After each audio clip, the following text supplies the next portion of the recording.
सबको पता है square root 2 is an irrational number. तो मैं बता क्या रहा हूं, यह जब सबको पता है तो मैं बता क्या रहा हूं, मैं बता रहा हूं कि यह एक थ्योरम है। थ्योरम का क्या मतलब होता है, यहाँ पे समझते चलो। बहुत सारे नए नए कॉन्सेप्ट सब आने वाले हैं यहीं पे, इकट्ठे देख लो। ये चैप्टर रियल नंबर चैप्टर जो अब तक बहुत आसानी से चल रहा था, ये क्वेश्चन जो अब आ गया है थ्योरम 1.4, इसका सबसे सबसे डिफिकल्ट टॉपिक बोल सकते हो। एंड एक एक चीज देखो मैं ब्रेक करके सब कुछ समझा दूंगा तो सब बहुत मजे से समझ में आ जाएगा। तो सबसे पहले हमारा सवाल है कि रूट 2 इसे इररेशनल नंबर, ये सबको पता है। तो ये थ्योरम बोलने का क्या मतलब है? थ्योरम बोलने का मतलब है, थ्योरम बोलने का मतलब है कि we can prove it, we can prove it. मतलब अगर मैं कह दूं कि मैं नहीं मानता, तुम बोल रहे हो मैं नहीं मानूंगा, why should I believe you, तो यू कैन प्रूव इट, दिखा दोगे। जैसे अगर कोई 2 into 2, अगर कोई बोल दे कि इक्विलैटरल ट्रायंगल के तीनों एंगल 60 डिग्री होते हैं, इक्विलैटरल ट्रायंगल के तीनों एंगल 60 डिग्री होते हैं, तो उसको प्रूव करके दिखा सकते हो ना, बता सकते हो, यू कैन प्रूव इट। वैसे ही theorem is such a statement, theorem is a statement. देखो थ्योरम की डेफिनेशन अगर बोलेंगे तो थ्योरम इज ए स्टेटमेंट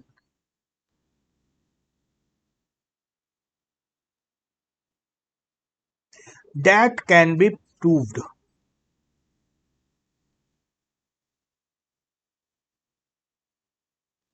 ठीक है, theorem is a statement that can be proved. तो अब ये थ्योरम है, हम लोग इसको प्रूव करेंगे। नेक्स्ट पॉइंट इसमें क्या आता है, अब यहाँ पे नेक्स्ट इंटरेस्टिंग थिंग क्या है हमारे पास, नेक्स्ट इंटरेस्टिंग थिंग ये है कि इस थ्योरम का प्रूफ हम लोग कॉन्ट्रडिक्शन से करेंगे।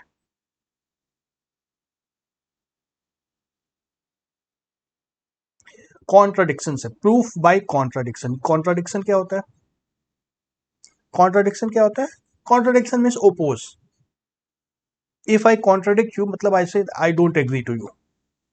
कॉन्ट्रडिक्ट मीन्स उसका उल्टा, जो भी तुम बोल रहे हो उसका उल्टा मैं बोलूंगा, that means it is a contradiction.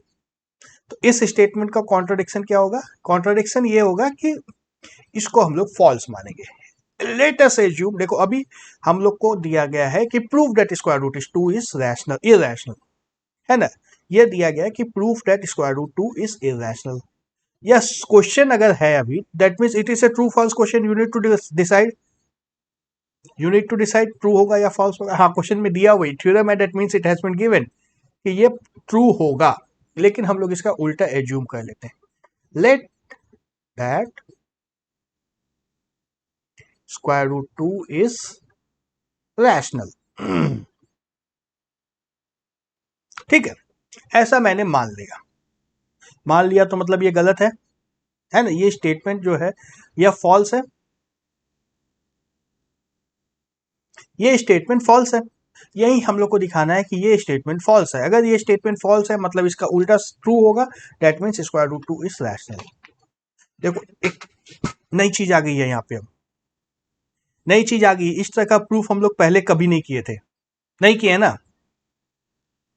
अभी हम लोग इसको मान लिए कि रूट 2 इज रैशनल, और कुछ कैलकुलेशंस हम लोग करेंगे, कुछ कैलकुलेशंस हम लोग करेंगे, और एंड रिजल्ट जो आ जाता है ना, वो लगता है कि कुछ तो गलत कर दिया हमने।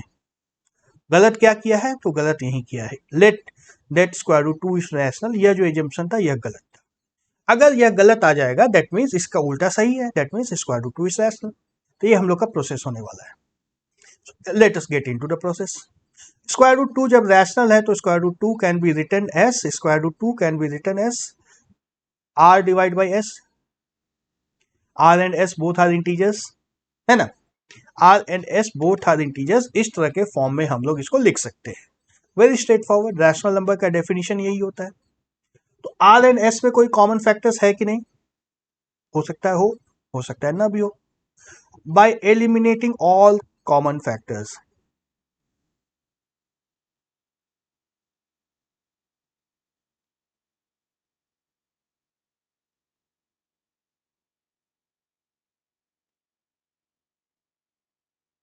by eliminating all common factors, let's say that we get, कुछ जो भी कॉमन था वो कैंसिल हो गया, we got a divide by b।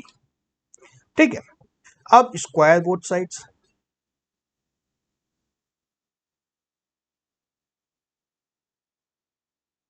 क्या आता है 2 is equal to a square divide by b square, this implies 2 times b square is equal to a square.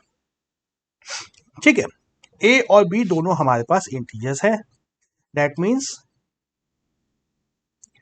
2 divides a square, and पिछला theorem जो हमने देखा था वहां से हमें फिर क्या मिल जाएगा 2 डिवाइड्स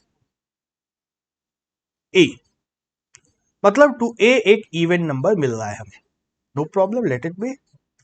ए जब एक इवन नंबर मिल रहा है तो हम लोग ए को लिख सकते हैं ए इज इक्वल टू 2c, लिख सकते हैं।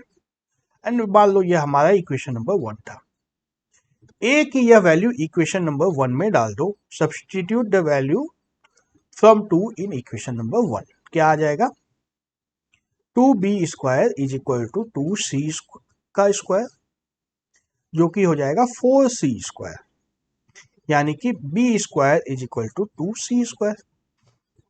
यहां से क्या आया 2 divides B square,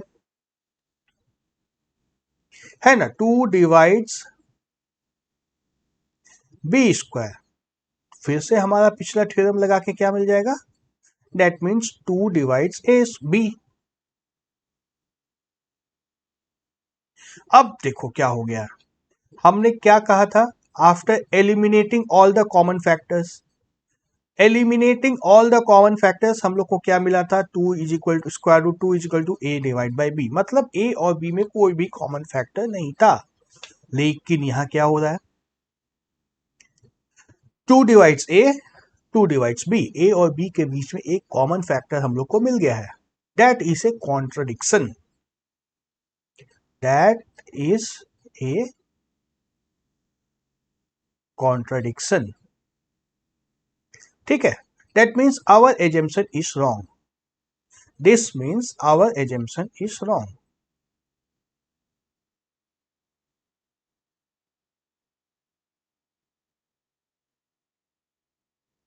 our assumption is wrong मतलब इसका उल्टा सही होगा, उल्टा क्या है स्क्वायर रूट 2 इज इर्रेशनल।